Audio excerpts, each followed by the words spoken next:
À la une de cette édition, il y a du sport. En volley, le TLM recevait hier Tours, leader incontesté de la Ligue A. Belle victoire des nordistes avec un résultat de 3-7-2. Un beau match qui a duré 2 heures et 16 minutes. Alors que Tourcoing avait enregistré 2 défaites successives, on peut dire que l'année se termine plutôt bien pour les nordistes avec cette belle victoire et le tout à domicile. Alors hier soir, on a pu voir un élan de solidarité entre les Tourquenois. Une solidarité et une combativité qui les ont emmenés vers la victoire. La première phase du championnat continue, mais le prochain rendez-vous aura lieu l'année prochaine, le 4 janvier. Le TLM recevra Nantes. Écoutez à présent les réactions du libéro et de l'entraîneur du TLM à la fin du match. Réactions recueillies par notre journaliste Jean-Marc Courtin. Ça se joue à pas grand-chose. Aujourd'hui, on a fait un gros match face à une équipe leader du championnat qui auront quand même un peu de fatigue dans les pattes, mais qui reste quand même une grande équipe avec des joueurs de grande valeur. Donc pour nous, c'est une super soirée et un joyeux Noël. On a trouvé ce soir une très bonne régularité. On a joué pareil contre une équipe qui, à mon avis, sont favoris au titre de champion. Mais on a montré qu'on est capable quand même de les battre. Il faut juste doser un peu plus cette régularité pour qu'on arrive tous les matchs comme ça. Mais c'était bien, c'est super. Sport toujours, une question plane au-dessus du LOSC. Adil Rami va-t-il rester? Plusieurs rumeurs annonçaient le départ du joueur. La nouvelle a été confirmée hier lors d'un point presse donné par Frédéric Paquet, le directeur général du LOSC.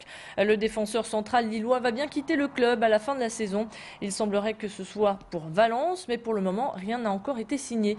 Les dirigeants du club cherchent déjà son successeur qui devra tout avoir d'un vrai joueur professionnel pour conserver le bon équilibre du groupe et continuer sur cette belle lancée. Actuellement champion de la Ligue 1, les Dogs souhaitent bien s'imposer cette saison et celle d'après. En échange, Lille pourrait récupérer 6 millions d'euros. Un départ normal car Adil Rami avait un bon de sortie pour cet été. Explication avec Frédéric Paquet. Mais en fait, Adil avait un bon de sortie cet été.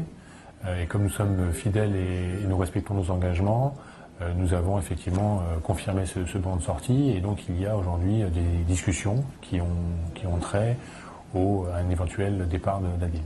Les discussions ne sont pas terminées aujourd'hui. Là, par contre, la seule chose qui est sûre, c'est que en aucun cas, Adil partira au mois de janvier. Donc il est sûr et certain qu'Adil finira la saison avec nous. On souhaite maintenir l'ambition du club sur cette saison-là. Et donc aucun départ n'est prévu dans le courant du mois de janvier. En cette fin d'année, la neige s'est invitée sur la métropole lilloise alors qu'elle commence à fondre sur les routes. Certains en profitent encore avec l'opération Lille Neige. Comme chaque année, Lille Neige a pris ses quartiers à la gare Saint-Sauveur et propose de nombreuses animations pour petits et grands.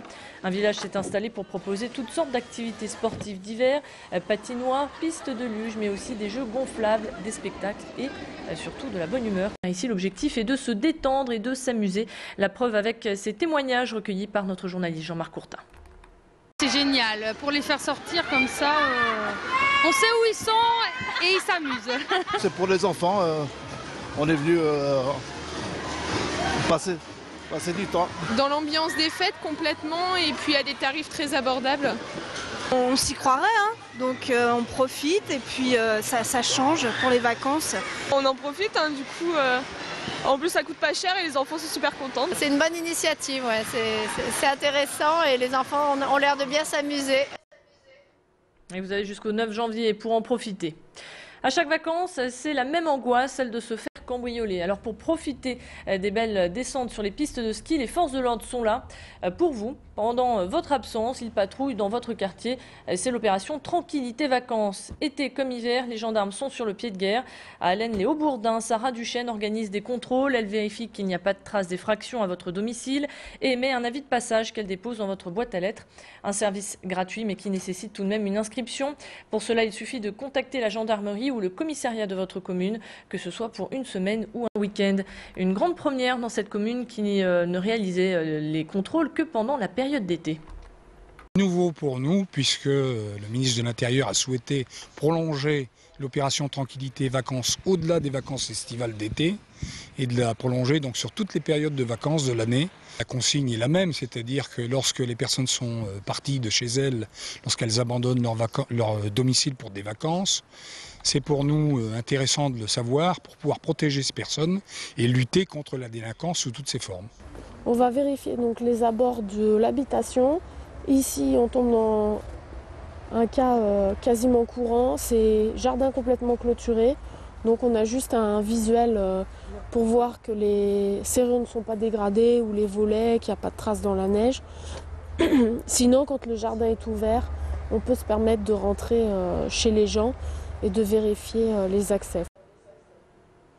Et on termine cette édition par la page cinéma. Virginie Efira et François-Xavier Demaison étaient au Kinépolis de l'Homme hier soir pour présenter le dernier film de Nicolas Cuche, La chance de ma vie. L'histoire d'une belle jeune femme qui aura la poisse une fois qu'elle aura croisé un conseiller conjugal. Une liaison dangereuse remplie d'humour et de surprises. Edith Gunaï était avec toute l'équipe du film hier pour une interview exceptionnelle. Je vous propose d'écouter Virginie Efira. C'est un genre que j'aime beaucoup parce qu'il permet de raconter des choses essentielles sous l'apparence de la légèreté. Ça, c'est déjà quelque chose qui me plaît. Parce que dans moi, ce que j'ai envie de faire, je trouve qu'à la fois, et je pense que c'est un plaisir qu'on a partagé tous ensemble avec les autres acteurs du film, c'est-à-dire d'être à la fois dans les choses très sincères, de l'ordre de l'émotionnel, de l'affectif, de l'amour et de ces autres questions-là, et en même temps de pouvoir aller vers le ridicule, pouvoir aller vers des situations grotesques, aller vers du burlesque, et d'avoir ces deux composantes-là.